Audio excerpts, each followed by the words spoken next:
말씀 창세기 28장 10절부터 22절까지의 말씀을 함께 보겠습니다. 창세기 28장 10절부터 22절까지의 말씀 함께 보겠습니다.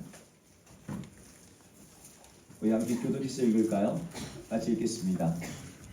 야곱이 브엘세바에서 떠나 하란으로 향하여 가더니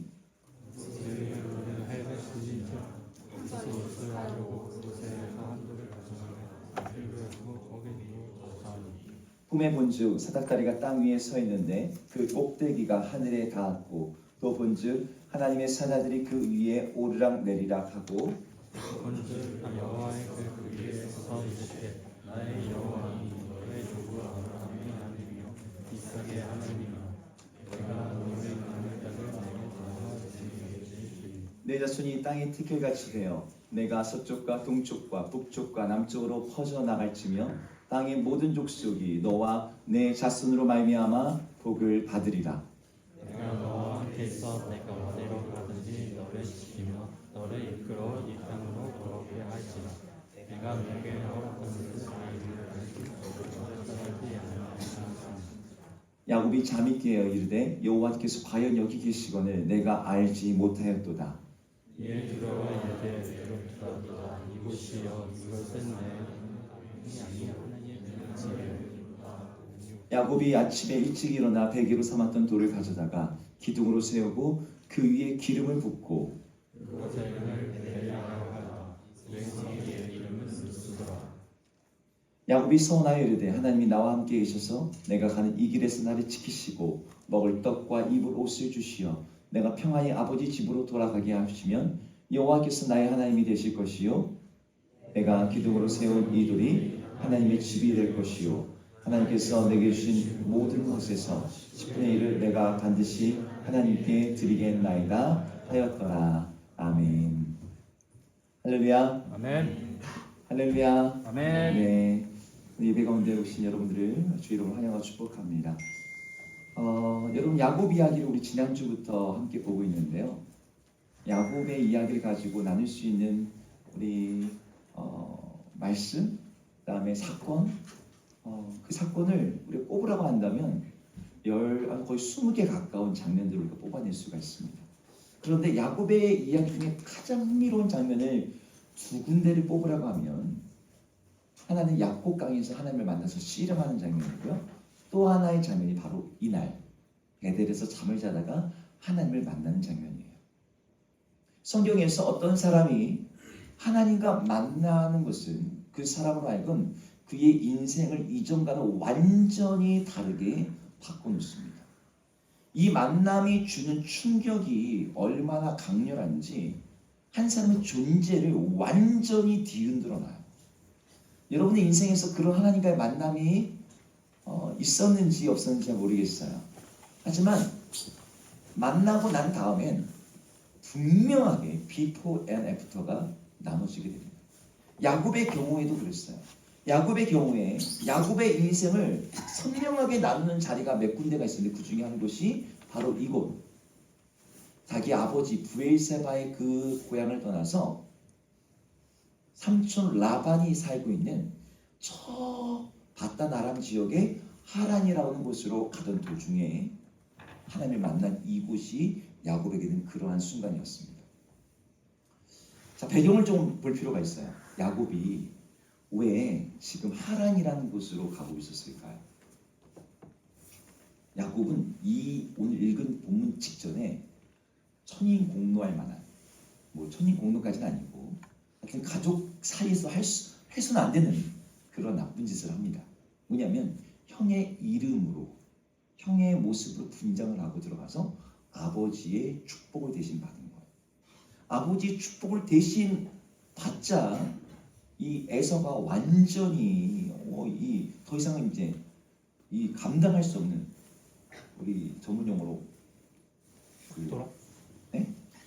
빡돈 너무 전문 용어인데요. 네. 빡이 돌아서 너무 화가 나서 이 분노를 조절할 수가 없는 거죠. 네, 너무 직설적이고 정확한 단어인 것 같아요. 빡이 돈다.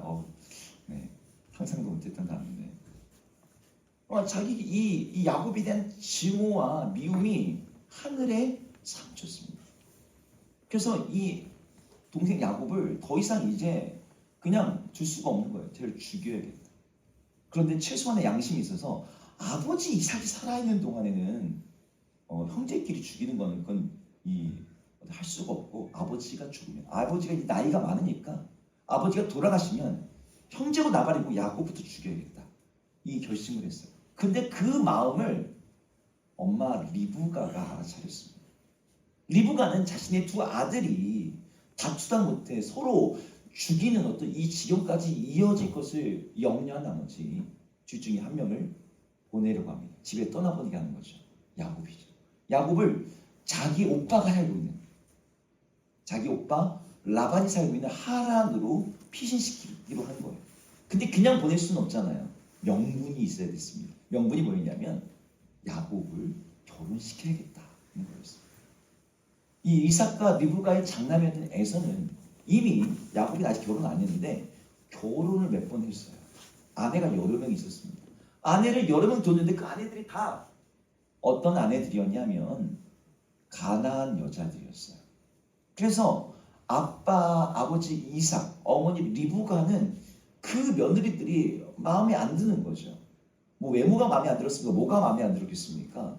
가나안 문화를 가진 배경 속에서 자라난 그 여인들은 가나안의 신들을 섬기는 여인들이에요. 아브라함이 가지고 있는 여호와 신앙을 가진 그러한 가족이 아니었기에 그들이 가지고 있는 문화, 그들의 언어, 그들의 행동, 이 모든 것들이 이들의 근심이 되었던 거죠. 근데 이제 야곱이 결혼을 해야 되는데 근처에는 여호와 신앙을 가진 다른 사람들이 없어요. 우리 그래도 라반은 함께 아브라함과 함께 떠나오면서 거기가 그래도 하나님에 대한 여호와 신앙을 가진 곳이니까 거기를 보내자. 말이 결혼이지 실제로 뭡니까? 형 에서의 분노를 피하게 만들기 위한 일종의 도망을 갖다가 주선하고 있었던 거죠. 야곱의 목숨을 살리기 위해서, 살인과 전쟁을 막기 위해서 그를 보내고 있는 거였습니다. 사실 야곱의 아버지였던 이삭 같은 경우도 신부감을 누구로 택했어요? 리브가가 그곳에 있었잖아요. 그런데 이 신부를 만나기 위해서 이삭은 가지 않았어요.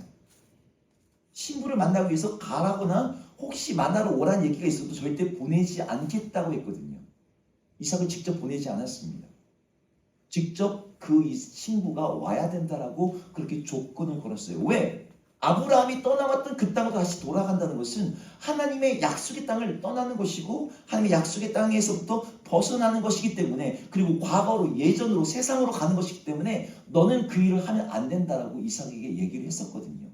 그런데 야곱은 이런 가족 신앙의 전통을 뒤로 한 채 그 땅으로 보내고 있는 거죠. 그러니까 사실은 단지 결혼 때문에 보내는 게 아니라 도망 보내고 있는 거죠. 게다가 결혼을 보내려고 한다면 그냥 보내면 됩니까? 안 됩니까? 여러분, 신부감을 구할 때는 잘 준비를 해야 되잖아요. 최소한 몇 명의 수행원이라도, 그리고 어느 정도의 예물이라도 갖추가야 되는데 오늘 본문에 나오는 야곱은요, 아무것도 없습니다. 어떠한 보물, 어떠한 예물, 어떠한 수행원도 없이 혼자서 가고 있는 거예요. 야곱이 지금 사실은 어떻게 가고 있는 거예요? 추방당하고 도망당한 모습이라는 거죠. 그렇게 야곱이 가고 있는 그 길은 길이가 한 1000km 정도 되는 아주 먼 길이었습니다. 여러분, 1000km라는 거리를 걸어가면, 여러분, 우리는 1000km면 우리는 부산 400km, 500km, 3시간, 4시간 우리 단위로서는 그런데 1000km를 걸어서 간다. 여러분, 산티아고 순례길이 800km거든요. 그 800km의 거리를 걷는데 30일 걸립니다. 그래서 빨리 가면 25일이에요. 그럼 1000km면 한 달이 넘는 거리죠. 그 거리를 노숙을 하면서 가야 되는 거예요. 에서는 사냥을 좋아하는 질사람이었어요. 근데 야곱은 어떤 사람이었어요? 장막에 거주하는 조용한 사람. 이 사람이 한 달이 넘는 시간 동안 노숙을 하면서 그 한 번도 가본 적이 없는 길을 가야 되는 거죠. 그 마음이 굉장히 처량하고 외롭고 두렵고 했을 거예요. 야곱이 아버지를 속여서 장자의 축복을 받을 때만큼은 내가 이제 모든 걸 다 얻었어. 이런 마음이 있었을 거예요. 내가 더 잘 살게 되고 더 많이 누리게 되고 많은 것들이 내게 복으로 오게 될 거야. 그런데 현실은 전혀 그렇지가 않았어요. 나의 원 가족으로부터 아버지의 장막에서부터 자기가 쑥 도려지듯이 빠져가지고 버려진 것 같은 그런 마음. 이제 그 장막으로 언제 돌아올지도 모르겠어요. 집돌이였던 야곱의 입장에서는 자신의 모든 것을 버려두고 떠나는 그런 느낌이었을 겁니다. 근데 그렇게 여행을 하던 어느 날 밤, 야곱이 잠을 잤는데 이 돌을 갖다가 베고서 누웠어요. 근데 그곳에서 야곱이 꿈을 꾸긴 했는데 그 꿈속에서 하나님을 만나게 되었습니다. 오늘 가장 중요한 장면이기 때문에 이 구절은 한번 읽어볼게요. 12절하고 13절인데요. 같이 읽어보겠습니다. 시작! 꿈에 본즉 사닥다리가 땅 위에 서 있는데 그 꼭대기가 하늘에 닿았고 또 본즉 하나님의 사자들이 그 위에서 오르락 내리락 하고 또 본즉 여호와께서 그 위에 서서 이르시되 나는 여호와니 너희 조부 아브라함의 하나님이요 이삭의 하나님이라. 내가 누워있는 땅을 내가 너와 내 자손에게 주리라. 하나님이 그 눈앞에 나타난 거죠. 여기 보니까 이 야곱이 봤다는 단어가 몇 번 나오니까 꿈에 본즉 또 본즉 또 본즉. 그러니까 야곱이 꿈속에서 어마어마한 이미지가 그에게 막 주어지고 있는 거죠. 하나님을 보았고요. 하나님의 음성을 들었고요. 하나님의 약속을 받았습니다. 그래서 야곱은 그곳에다가 여기가 하나님의 집이다. 그래서 이름을, 그 땅의 원래 이름은 루스인데 그 땅의 이름을 베델이라고 이름을 지었어요. 자, 이 자리가 야곱 인생을 해석하는 가장 중요한 키워드가 되고 순간이 되는 자리입니다. 그래서 이번 수련의 주제가 여러분 뒤에 한번 보시겠습니까? 포스터가 쫙 붙어 있는데 주제가 뭐라 써 있어요? 청년 야곱 하나님의 집에 올라가다. 여러분 잘 안 보입니까? 벌써 노안이 왔나요? 네. 청년 야곱 하나님의 집에 올라가다. 이 하나님의 집이라는 단어가 베델에서 나온 말이에요. 여러분 우리 성경에서 이런 이야기, 하나님을 만난 이야기를 읽을 때마다 우리가 주목한 게 있습니다. 뭐냐면 이 사람은 하나님을 어떻게 만났지? 그러면서 하나님을 만난 그 시점에 주목을 해요. 하나님 만난 계기, 시간 이런 걸 보면서 우리 삶에 좀 적용을 해보는 거죠. 대입을 해보는 거죠. 이 장면을 보면서 어떤 사람들은 하나님이 누구를 만나실 때 야곱이 그렇게 외로울 때, 혼자 있을 때, 아무도 없을 때, 수혜당하고 추방당할 때 그 사람을 찾아오셨어요. 물론 하나님이 외로운 사람을 찾아가시고 수혜당하는 자를 만나주시는 분입니다. 하지만 그걸 일반화시켜서는 안 돼요. 아버지의 집에서 분리된 야곱이 하나님의 집 베델을 만나게 되었다라고 하면서 그 상황을 주목하기도 해요. 그래서 하나님께서 이렇게 외롭고 낯설고 추방당하고 이런 상황 속에 있는 사람들을 만나주신다. 그러니 나도 내 인생에 어려운 때가 되면 만나주시지 않을까? 지금은 괜찮으니까 나는 안 만나도 돼. 이런 식의 적용을 하는 분들이 있어요. 여러분 사람은요 좀 그래요. 아무리 성경에 나오는 대단한 인물들도요 하나님만 자꾸 뭘 묻냐면 때를 물어봐요. 하나님 이때입니까? 하나님 언제입니까? 어느 때 이러시겠습니까? 우리도 사실 그게 궁금하죠. 내 인생이 언제쯤 펴질지, 내가 언제 진짜 하나님을 깊이 만날 수 있을지 우리는 때가 되게 궁금해요. 나 언제 결혼할 수 있지? 나 언제 취업할 수 있지? 근데 성경은요 때에 별로 집중하지 않습니다. 하나님의 나라가 언제 임하는지를 묻는 제자들에게 예수님이 이렇게 대답하세요. 사도행전 1장 7절인데요 그거 한번 읽어볼게요.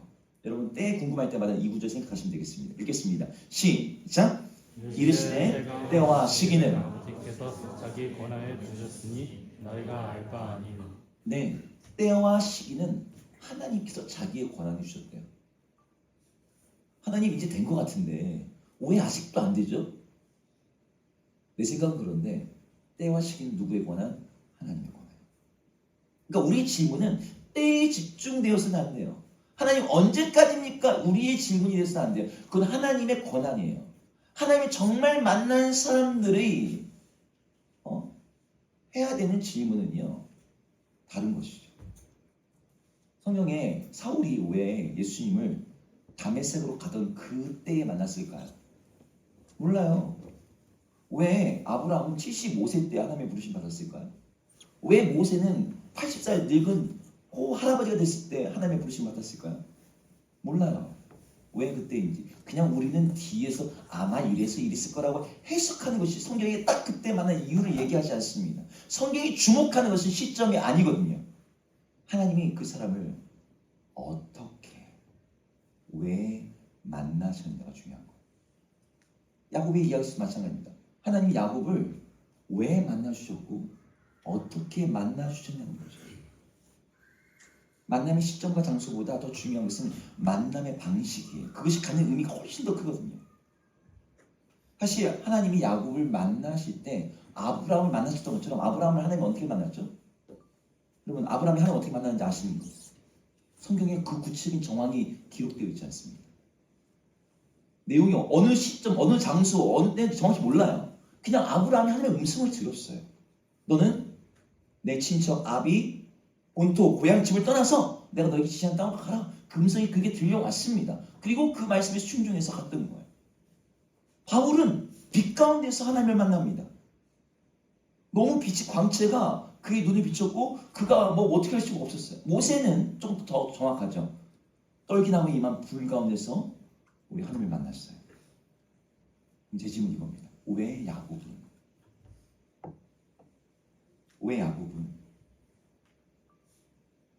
꿈속에서, 그리고 그 꿈속에서 보여준 게 뭐였습니까?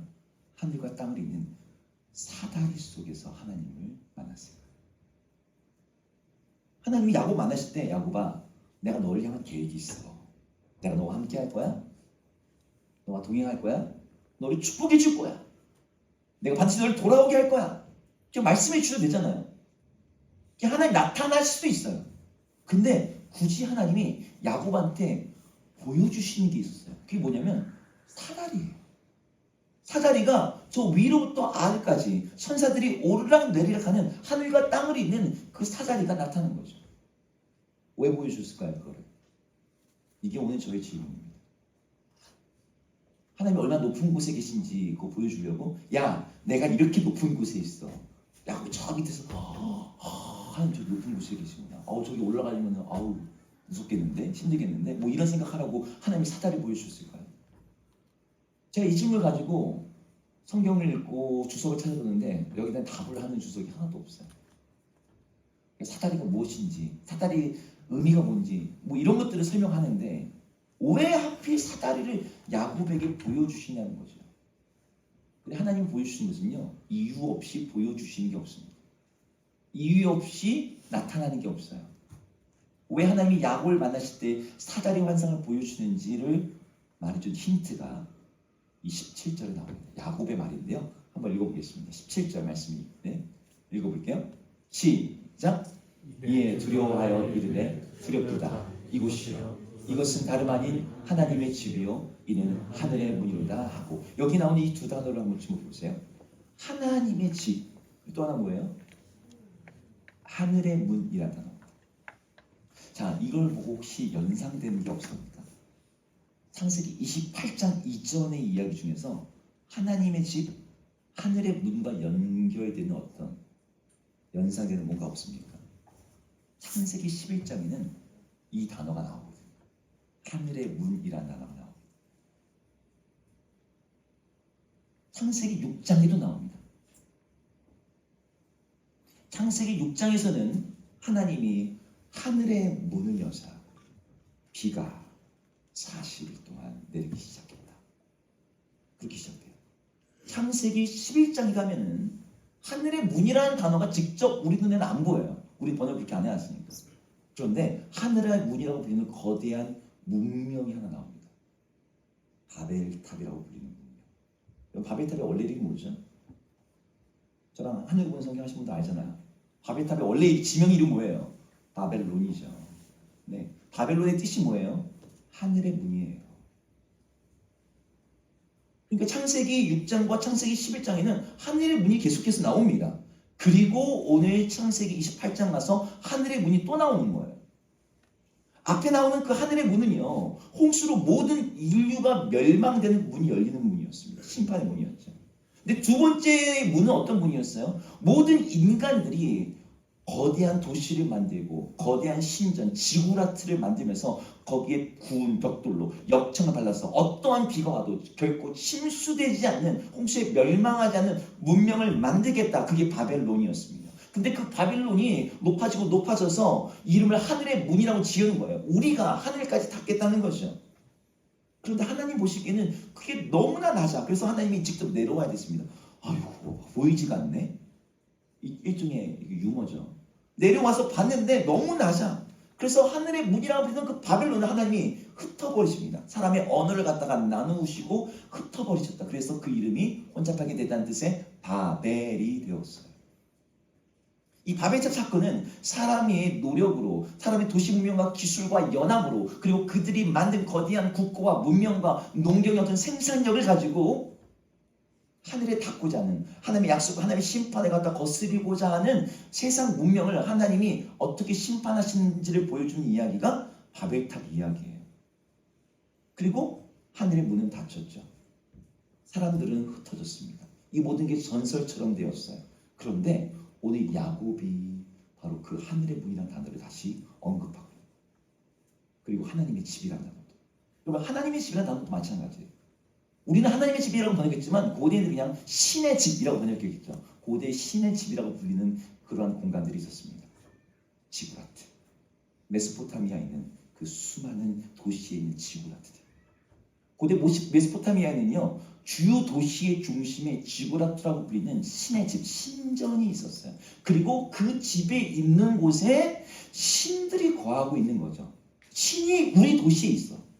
신이 우리 도시 중심에 있기 때문에 이 도시는 안전하고, 이 도시는 번영하고, 이 도시는 문명이 보장된 곳이야. 그래서 지구라트가 있는 도시로 사람들이 모여들고 거기서 문명이 만들어졌습니다. 고대 피라미드가 인간의 내세를 위한 공간이라면 지구라트는 인간의 현세를 위한 공간. 왜? 신들이 우리 가운데 와야 되니까. 근데 야곱이 지금 그 하늘의 문과 신의 집을 동시에 얘기하면서 지금 언급하고 있고요. 이거는 어떤 신앙적이고 종교적인 언어가 아니고요. 그 당시 고대인들이 가지고 있던 개념을 설명하고 있는 거예요.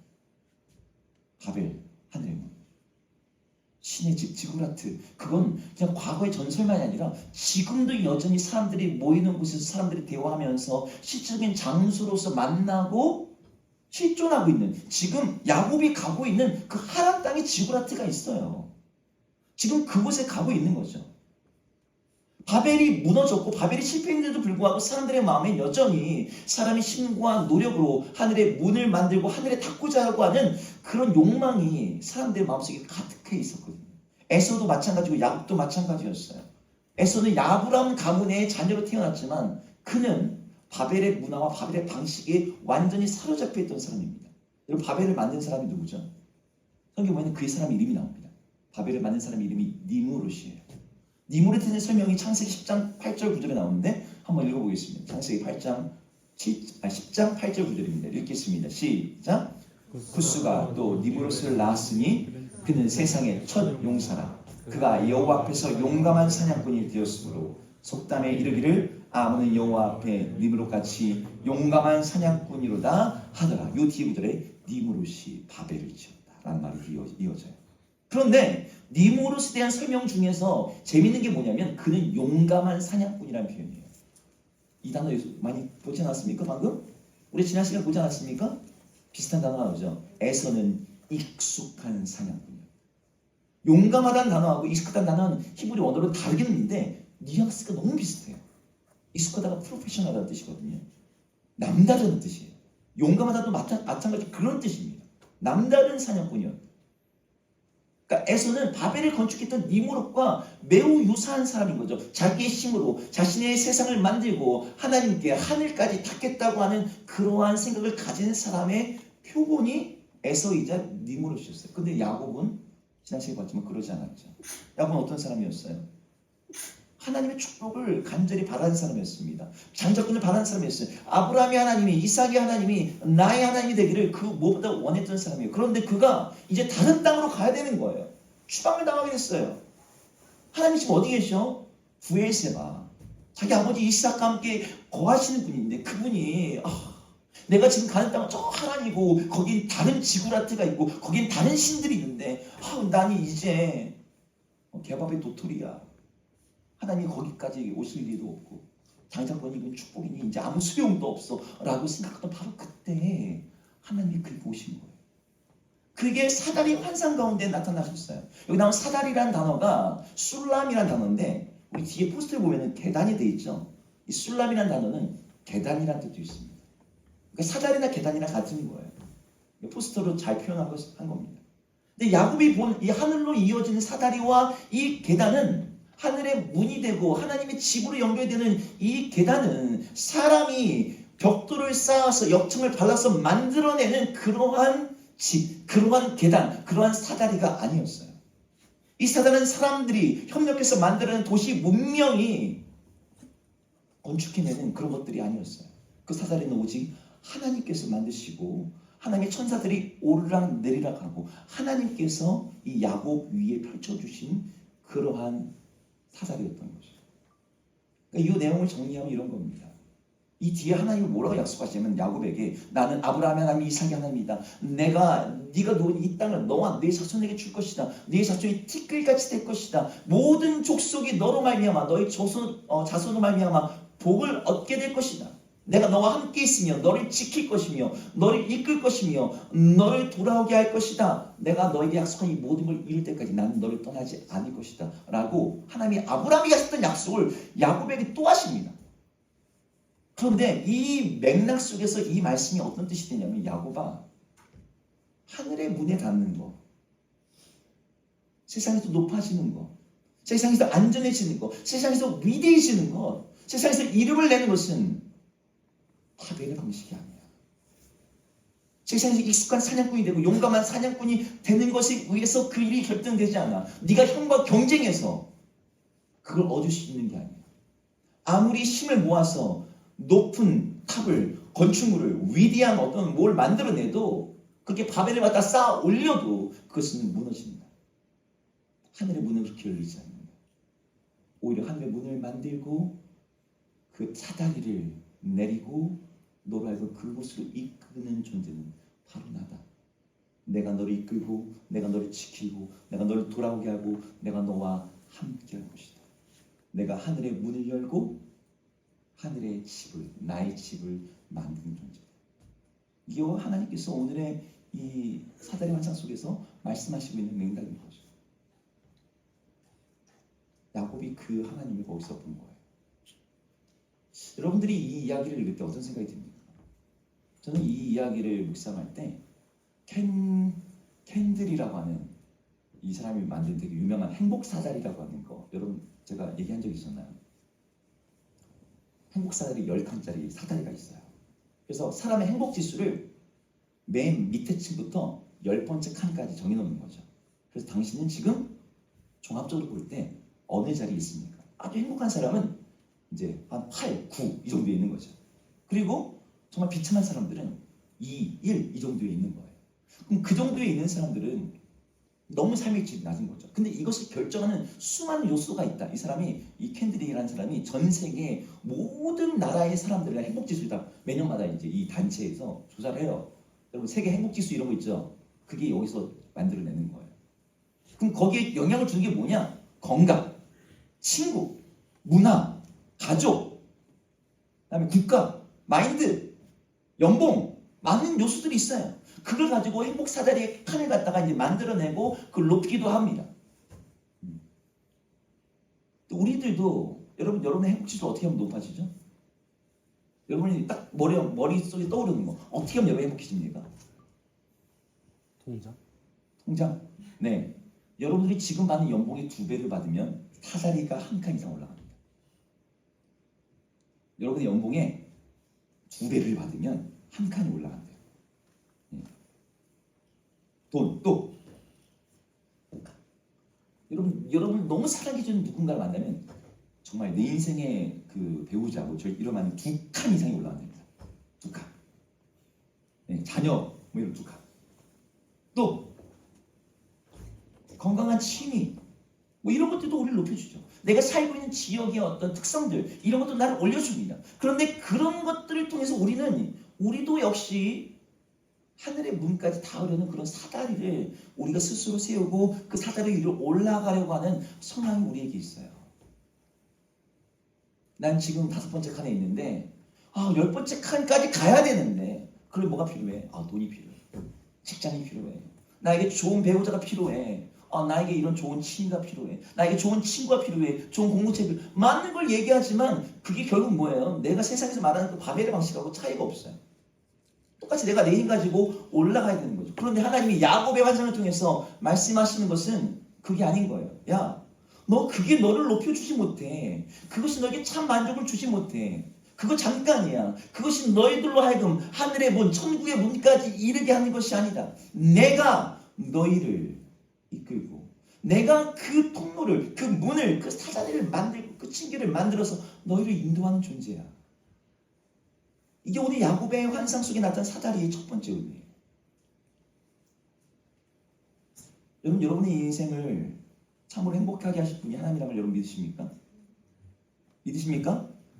네. 여러분 이걸 정말 믿어야 됩니다. 나의 인생의 행복이 여러분의 노력에 달려있다면 여러분 노력하세요. 노력을 하지 말라는 게 아닙니다.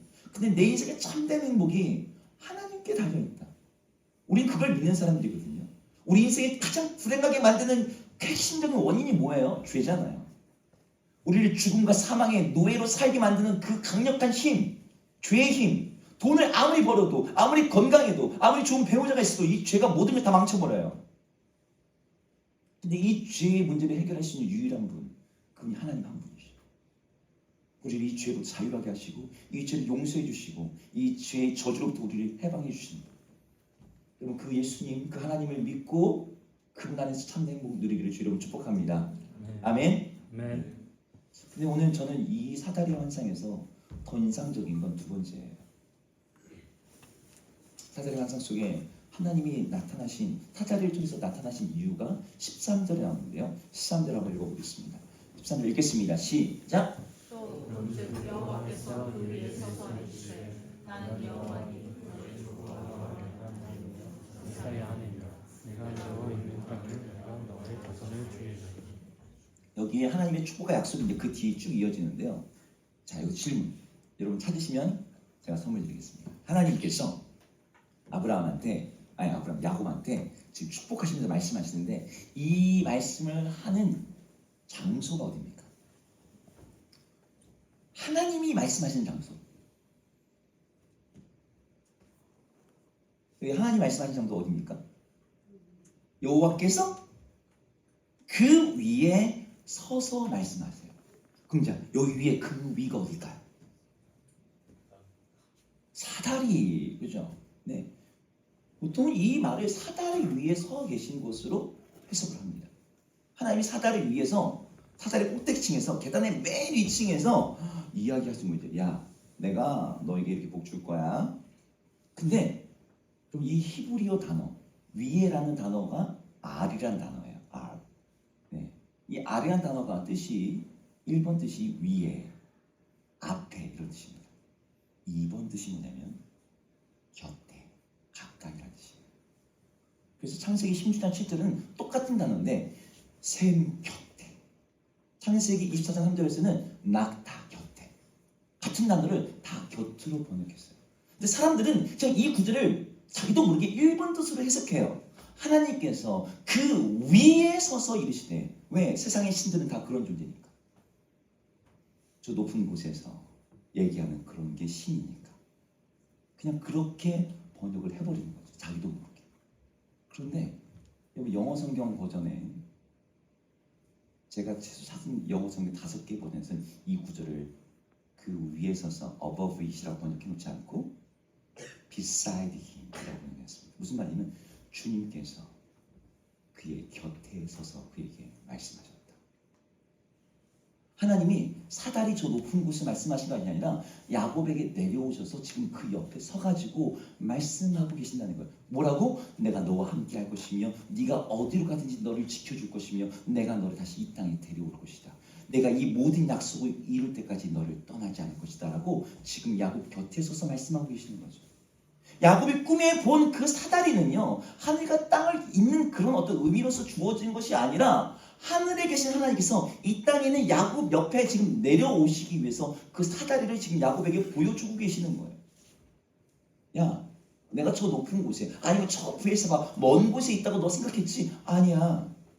내가 그 높은 곳에 있으면 네가 아무리 노력해도, 네가 어마어마한 건축물을 만들어도 너는 나 있는 곳으로 올라오지 못해. 그런데 내가 지금 사다리 만들어서 너한테 왔어. 내가 내려왔어. 너와 함께하기 위해 이 낮은 곳으로, 이 외진 곳으로, 문명의 중심이나 어떤 대단한 도시가 아니라 네가 있는 곳으로 와서 내가 그곳을 나의 집으로 삼고 내가 이곳에 사다리를 내려 너와 함께하고자 한다. 하나님 이 말씀을 그 사다리 환상을 통해서 보여주고 계시는 거죠. 야곱이 누운 그곳을 자신의 집으로 삼으시는 하나님. 여러분들이 생각하는 하나님은 어떤 하나님이에요? 우리 하나님 위대하시죠. 거룩하시죠. 영광스러운 분이시죠. 지존하시죠. 뭐 전능하시죠. 여러분 세상의 신들도 다 그런 식으로 불러요. 세상의 신들도요 다 그런 식의 꾸민 말로 높여줍니다. 그런데 우리 하나님은 세상의 신들과 아주 본질적인 차이가 있어요. 그 차이가 뭐예요? 너무나 놀랍게도 자기를 낮추시고 자기를 비우시고 자기를 무력하게 하시고 평범해지시고 겸손하셔서 아기로 태어나시고 심지어 죽음을 경험하시는 그런 하나님. 나중에는 이 사다리의 정체가 예수님의 말씀 속에서 드러납니다. 하늘과 땅을 잇는 하나님이 이 땅에 내려오신 그 사다리의 정체를 요한복음 1장 51절에서 말하는데요. 읽어보겠습니다. 읽겠습니다. 시작. 또 이르시되 진실로 진실로 너에게 이르노니 하늘이 열리고 하나님의 사자들이 인자 위에 오르락내리락 하는 것을 보리라 하십니다. 이 말씀은 예수님이 나다리아라는 사람을 만날 때 하시는 얘기예요. 원래는 하나님의 사자들이, 천사들이 뭘 위로 오르락내리락 합니까? 사다리 위로 오르락내리락 해야 되는데 그 사다리라는 단어 대신에 어떤 다른 단어가 들어왔습니다. 인자. 이런 인자가 누구냐? 예수님을 가리키는 말이에요. 예수님이 스스로가 사다리가 되시고 층계가 되시는데요. 어떤 층계? 하나님께서 이 땅에 내려오시는 그 층계. 하늘과 땅을 연결하는 통로이자 하나님께서 바로 우리의 곁으로 오시게 한 바로 그 존재, 그 문, 그 통로, 그 계단, 그게 예수입니다. 요한복음 10장 넘어가면 예수님이 다른 말씀하십니다. 예수께서 다시 이르시되 내가 진실로 진실로 너희에게 이르노니 나는 양의 문이다. 여기서는 양의 문이라 되지만 내가 문이라는 거예요. 여기서 하늘의 문과는 다른 문이긴 하지만 예수님이 문이 되셔서 내가 너의 삶을 인도하고 지키고 이끌고, 목자의 이미지거든요. 우리 야곱에게 했던 그 약속을 똑같이 이루시는 분이라고 말씀하고 계시는 거죠. 우리 야곱은 자기에게 오신 그 하나님 환상 가운데 봤어요. 그 환상을 본 야곱이 이렇게 얘기합니다. 읽어보겠습니다. 창세기 29장 20절 21절 읽어볼게요. 시작. 야곱이 서원하여 이르되 하나님이 나와 함께 계셔서 내가 가는 이 길에서 나를 지키시고 먹을 떡과 입을 옷을 주시어 내가 평안히 아버지 집으로 돌아가게 하시오면 여호와께서 나의 하나님이 되실 것이요. 네. 자, 여기까지는 하나님께서 이제 하신 겁니다. 하나님이 환상을 통해서 야곱의 사다리를 통해서 그가 보여주신 거예요. 야, 바벨 아니야? 지구라트 아니야? 저 높은 데 아니야? 내가 여기 내려올 거야. 그런데 야곱이 지금 이 기도를 뒤에 붙이고 있는 거예요. 하나님, 내가 신비한 체험으로 주님을 아는 것이 아니라 내가 내 삶 속에서 정말 하나님이 함께 계시고 나를 지켜주시고 나를 먹여주시고 나로 돌아오게 하신다면 하나님은 정말 나의 하나님이 되실 겁니다. 야곱이 이제 이걸 가지고 그의 삶 전체를 건 인생 실험에 돌입합니다. 정말 하나님 함께 하시는지, 하나님이 인도하시는지, 하나님이 지키시는지, 하나님 먹이시는지. 이제 저희 설교 적용은 이거예요. 우리 하나님 이런 분이라는 얘기는 뭐 여러분 이미 많이 들었잖아요. 제가 굳이 설교 필요합니까? 우리 하나님은 어떤 분이신지 자기를 낮추십니다. 저 높은 곳에 계시지 않고 이 땅에 내려오시는 분. 사다리 펼치셔서 그 낮은 그 야곱의 비천한 자리까지 내려오셔서 그 옆에 서시는 분. 그분이 정말 여러분 곁에 서 계시냐? 그분이 정말 여러분들과 함께 하시고 있냐는, 우리가 약속을 받았어요. 음성으로 들었어요. 성경으로 읽었어요. 그런데 내 삶에 정말 동행하신지 우리는 우리의 삶을 가지고 우리도 실험해보고 검증해보고 알아가야 된다는 거죠. 그럼 이게 당장 눈에 안 보일 수 있습니다. 그런데 참 재미난 게 어떤 것들이면 시간이 쌓이면 농축이 돼요. 희미한 것들이. 그래서 축적된 시간들 속에서 증거들이 나타납니다. 아이들이 당장 매일매일은 몰라요. 당장은요, 어제 걔가 오늘 보고 내일도 그 글이 똑같은 모습이야. 근데 10년이 지나면 이 애가 완전히 다른 애가 되거든요. 여러분 좀 있으면요, 시간 가는 걸 어떻게 하냐면 아이들이 큰 거가 나는 그대로인 것 같은데 내 얼굴 별로 주름살 안 생겼는데 아이들이 막 부쩍부쩍 컸어. 그 아이들이 보면서 우리는 시간 가는 걸 알죠. 우리 삶에 그런 삶의 증거들이 시간과 함께 나타나기 시작합니다. 그 친구들이요, 정말 하나님 나를 잊고 싶구나, 하나님 나와 함께 하셨구나, 하나님 저 높은 곳이 아니라 바로 이 낮고 낮은 이곳에 나와 함께 하시면서 나를 인도하셨구나, 하나님이 함께 하지 않았으면 이런 일은 나의 삶에 일어날 수가 없었구나 라고 밖에 말할 수 없는 일들이 여러분의 삶을 통해서 간증되고 고백되어야 돼요. 하나님이 사다리를 타고 내려오셨듯이, 하나님이 사람이 되셔서 이 땅에 오셨던 그 예수님이 되셔서 우리와 함께 하셨듯이, 그렇게 동행하시는 그분의 삶의 증거들이 여러분 손의 삶 속에 이제 나타나도록 여러분들이 이제 뭐 해야 됩니까? 근데 여러분들이 질문하지 않고, 여러분들이 실험하지 않고, 여러분들이 그걸 검증하지 않고, 여러분들이 그걸 가지고 실험하지 않으면 지나도 모릅니다. 뭐 바뀐 거 모르겠는데. 왜냐면 거기에 전혀 의식이 없거든요. 그걸 전혀 생각하지 않고 살거든요. 근데 매일 그걸 보는 사람들은요, 조금만 바뀌어도 알아요. 미용하시는 분들은요, 머리 끝이 조금밖에 안 했는데 아무도 못 알아봤는데 그래서 머리 끝이 했네요. 왜요? 그게 자신의 관심사니까. 예수를 믿고 예수님과 함께 산다고 하는 우리들, 여러분 우리 예수 믿는다는 게 뭐예요? 예수님께서 이 땅에 오신 주님이시고 그분이 하나님의 성령을 보내서 우리와 함께 하시고 동행하신다, 이걸 믿는 겁니다. 우리는 교리적으로 이걸 믿고 성경적으로 이것이 진실이라고 그렇게 생각을 해요. 근데 실제 우리 삶 속에서 그러냐는 거예요. 여러분들이 예수님의 임재를, 예수님의 동행을 정말 느끼며 살아가냐는 거예요. 삶으로 축적된 10년 후만 얘기 아니고 지금 내 곁에 계시고 나와 함께 하시는 그 하나님, 여러분들이 주목하면, 여러분들이 의식하면, 여러분이 하나님의 약속을 믿으면, 그래서 그분의 임재를 정말 구하고 그분을 바라보고 그분께 기도하고 그러면요, 그분의 임재가 선명해지기 시작해요. 그분이 함께 하신다는 걸 알게 됩니다. 그냥 머릿속으로 계시게 찌는 거 말고요, 하나님 정말 함께 하시네? 라는 것들이 눈에 보이기 시작해요. 우리 청년 리더들하고 하려고 하는 영성훈련이 이제 올해 그겁니다. 우리 청년 용수가가 그 하나님의 임재를 매일마다 느끼고 보고 경험하고, 매일이 안 되더라도 일주일치만 쌓여진 일기만 보더라도 일주일치, 하나님이 이때 이래서 나에게 말씀하신 거네. 그런 흔적들이 보이는 그런 사람. 하나님이 사다리 타고 야곱의 옆에 내려오셨듯이 그 하나님 지금 여러분들과 함께 계세요.